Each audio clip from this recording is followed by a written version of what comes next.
ఉల్లిపాయ, వెల్లుల్లి రహస్యం, శాస్త్రాలలో వాటి వినియోగం ఎందుకు నిషేధించబడింది?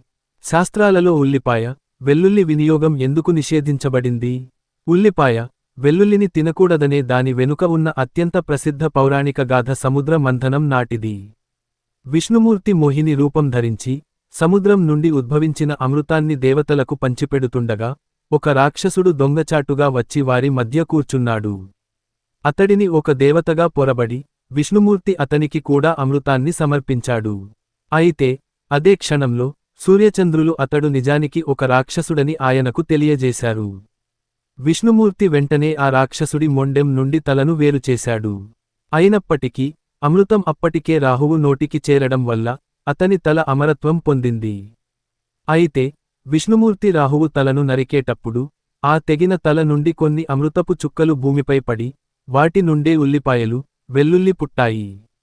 ఈ రెండు కూరగాయలు అమృతపు చుక్కల నుండి పుట్టినవి కాబట్టి, వ్యాధులను, రోగకారకాలను నాశనం చేసే విషయంలో ఇవి అమృతం వంటి గుణాలను కలిగి ఉంటాయి.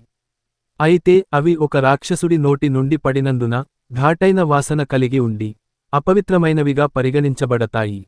అందువల్ల, దేవతలకు సమర్పించే భోగం, పవిత్రమైన నైవేద్యాలు, తయారీలో వీటిని ఎప్పుడూ ఉపయోగించరు.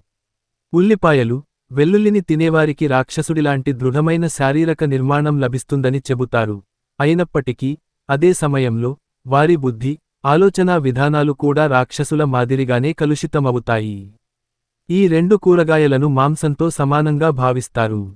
వెల్లుల్లి, ఉల్లిపాయలు తినేవారి మనస్సు, మరియు వారి మొత్తం శరీరం, తామసిక, జడమైన, చీకటి స్వభావాన్ని పొందుతుంది. అటువంటి వ్యక్తులు ధ్యానంపై గాని, భక్తిగీతాల, భజన పై గాని తమ మనస్సును కేంద్రీకరించడం కష్టంగా భావిస్తారు. చివరికి, ఇది ఆధ్యాత్మిక పతనానికి దారితీస్తుంది.